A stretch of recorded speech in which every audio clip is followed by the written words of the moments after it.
oke. Ternyata untuk komoditas kopi, teh, dan rempah-rempah asal Sulawesi Utara, pemirsa sudah merambah Uni Eropa dan bahkan nilainya lumayan besar begitu dibandingkan dengan tahun-tahun sebelumnya. Pak Asim, kalau melihat untuk pasar Uni Eropa untuk ekspor dari Sulawesi Utara, seberapa baik begitu, Pak?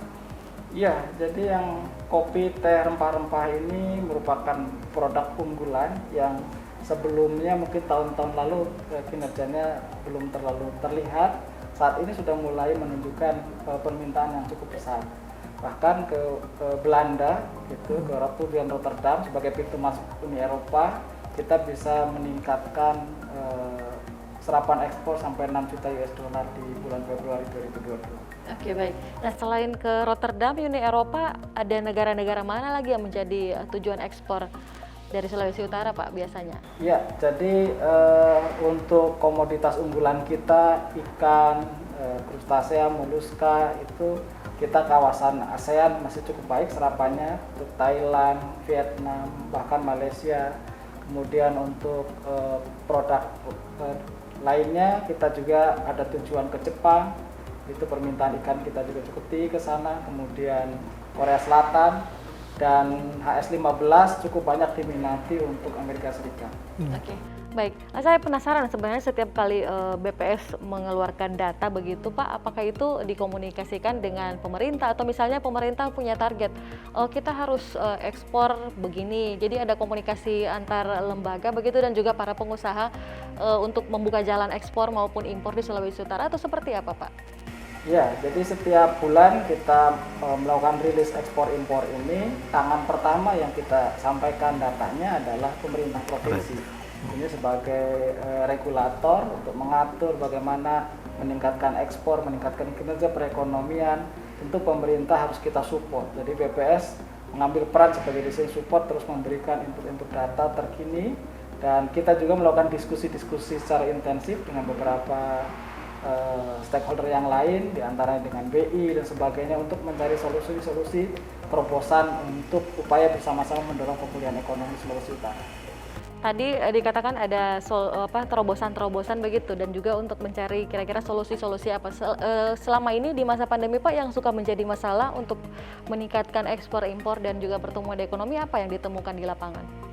Iya, bagaimanapun sekarang kan menciptakan ruang-ruang baru untuk tujuan ekspor, negara-negara baru, memperluas cakupan juga. Ini memang perlu inovasi, perlu terobosan agar peminatan produk-produk unggulan kita itu semakin banyak diminati oleh negara-negara itu. Oke, inovasinya di mana? Yang harus mendorong kah pemerintah atau pengusaha kah atau bagaimana? Jadi salah satunya misalnya dari tahun lalu itu pemerintah provinsi melakukan direct call ekspor ke Jepang misalnya, untuk menjaga kondisi fresh produk ikan kita nyampe ke Jepang dalam waktu semalam.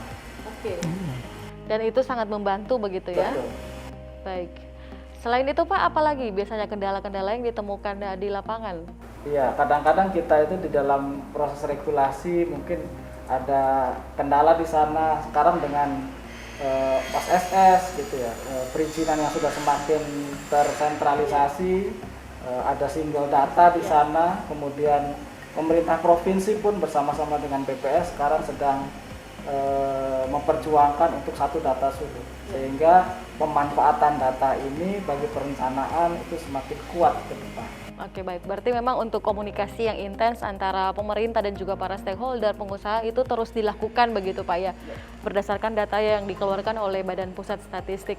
Oke, Pak Franky, selanjutnya kita lihat berarti kekuatan Sulawesi Utara dari data-data tadi bahwa memang untuk pertanian, perikanan juga ada.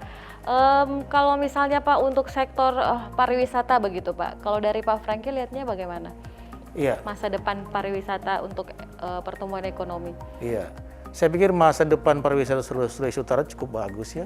Dan saya tahu pemerintah provinsi itu dengan kebijakan-kebijakan saat ini yang kita lihat yang memang betul-betul pengembangan Sulawesi Utara dengan adanya rencana Ring Road 3, kemudian nanti ada tol dari Manado Air Madidi Minsel, kemudian nanti ada rencana juga dari, mungkin sudah sedap dalam tahap proses ya, jalan dari bandara tembus ke Likupang dan terus ke kawasan ekonomi. Dan itu semuanya pasti akan mendongkrak pariwisata. Dan memang target pemerintah nanti sebentar di kawasan ekonomi di Tanjung Pulisan, Likupang itu memang betul-betul akan memberikan dampak bagi masyarakat sekitar dan tentunya bagi daerah dan bagi negara kita. Dan kita tahu bersama bahwa pemerintah pusat betul-betul sangat peduli juga dengan mengelontorkan dana, dan saya tahu itu dana APBN, dan saat ini sementara dalam proses ya, mudah-mudahan bisa selesai sesuai target yang ditargetkan daerah dan Republik Indonesia. Saya tahu Menteri Pariwisata dan Bapak Sandiaga Uno kan beberapa kali datang ke Sulawesi Utara untuk melihat itu, dan ke depan kita berharap itu bisa terlaksana, bisa tercapai sesuai target dan akan memberikan dampak yang positif ya untuk pertumbuhan pariwisata dan akhirnya untuk pertumbuhan ekonomi daerah juga. Oke, kalau dari angka pertumbuhan ekonomi Pak yang berdasarkan data terakhir BPS, pariwisata bagaimana masa depannya? Iya, jadi memang selama masa pandemi kita untuk pariwisata sementara seperti di hold ya. Dari sisi pertumbuhan memang tidak seperti pada masa sebelum pandemi. Tapi dengan pembenahan infrastruktur, dukungan pariwisata, ini Pantai Malalayang juga sekarang sedang dibenahi gitu ya. Ini membuka kesempatan baru bagaimana kita mempersiapkan selama masa pandemi ini agar infrastruktur kita siap, sehingga pasca pandemi, setelah endemi, kita bisa menyongsong era baru, bisa menyambut wisatawan mancanegara maupun wisatawan Nusantara ke Sulawesi Utara. Oke, baik. Nah, selanjutnya kita akan melihat mengenai impor ya. Tadi kita ekspor tapi sudah sampai ke pariwisata. Untuk impor Sulawesi Utara ini yang Februari, bahan bakar mineral, bahan kimia organik, mesin dan peralatan mekanis serta bagiannya. Ini berarti kebanyakan untuk keperluan industri begitu Pak ya. Oke, baik. Untuk angkanya sendiri bagaimana Pak? Mengalami peningkatan yang lumayan signifikan juga ini karena ada pergerakan ekonomi dengan adanya penurunan angka COVID-19 atau bagaimana? Iya, jadi ini merupakan bukti baru bahwa pemulihan ekonomi di sepanjang masa pandemi, terutama 2022 sudah mulai menunjukkan pemulihan, di mana industri pengolahan sedang menggeliat kinerjanya dari semenjak awal tahun. Ini bisa membantu proses pemulihan ke depan. Kita ketahui bahwa daya beli masyarakat belum pulih betul saat ini. Sektor-sektor unggulan ekonomi kita, perdagangan misalnya, ini masih tertahan sedikit, tapi kita terus optimis agar pemulihan ekonomi kita bisa mencapai pada titik tertentu dan melewati masa sebelum pandemi COVID-19. Oke, baik.